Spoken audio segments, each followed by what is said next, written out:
Maxime mange 5 septièmes d'un gâteau, Léa mange 2 tiers d'un autre gâteau identique et Maxime déclare « Tu as mangé 14 quinzièmes de ce que j'ai mangé ».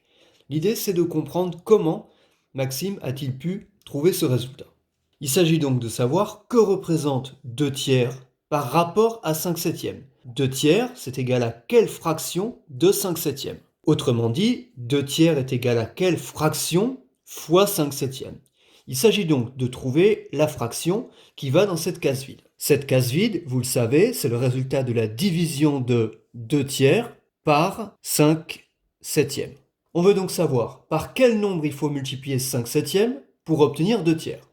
J'écris 5 septièmes ici, 2 tiers ici. On cherche à savoir par quel nombre multiplier 5 septièmes pour obtenir 2 tiers. Alors pour y parvenir, on va faire une halte, une étape, en passant par 1. C'est-à-dire qu'on va d'abord chercher à passer de 5 septièmes à 1, et ensuite, pour passer de 1 à 2 tiers, il suffira de multiplier par 2 tiers. 1 fois 2 tiers, ça vaut 2 tiers.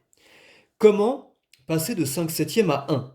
Par quelle fraction multiplier 5 septièmes pour obtenir 1? 5 septièmes fois quelle fraction peut être égale à 1? Alors, quand on multiplie deux fractions entre elles, on multiplie les numérateurs entre eux et les dénominateurs entre eux. Vous le savez, pour qu'une fraction soit égale à 1, ça veut dire que son numérateur et son dénominateur sont égaux. Donc quel facteur placer ici et ici pour que le numérateur soit égal au dénominateur?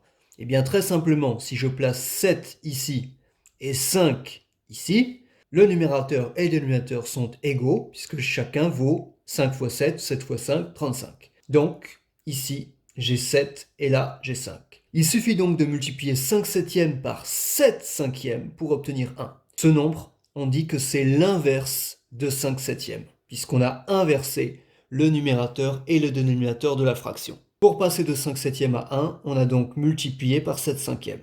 Et ensuite, en multipliant 1 par 2 tiers, on a bien 2 tiers. Finalement, pour passer de 5 septièmes à 2 tiers, on a multiplié par 7 cinquièmes, puis par 2 tiers, ou l'inverse, 2 tiers fois 7 cinquièmes. L'ordre n'a pas d'importance. Voilà donc comment on peut trouver le nombre que l'on cherche. Alors on peut vérifier très rapidement 2 fois 7, 14, 3 fois 5, 15, 14 quinzièmes, c'est bien la fraction obtenue par Maxime. Nous avons donc trouvé le nombre qui va là. Or, le nombre qui va là, c'est le résultat de la division de 2 tiers par 5 septièmes. Et on vient de voir que le nombre qui va là, c'est aussi le résultat de la multiplication de 2 tiers par 7 cinquièmes. On a donc 2 tiers divisé par 5 septièmes, qui est égal à 2 tiers fois 7 cinquièmes. C'est-à-dire que diviser par 5 septièmes revient à multiplier par son inverse, c'est-à-dire 7 cinquièmes. Et ça, c'est une propriété que l'on va généraliser dans le cours à l'ensemble des nombres relatifs.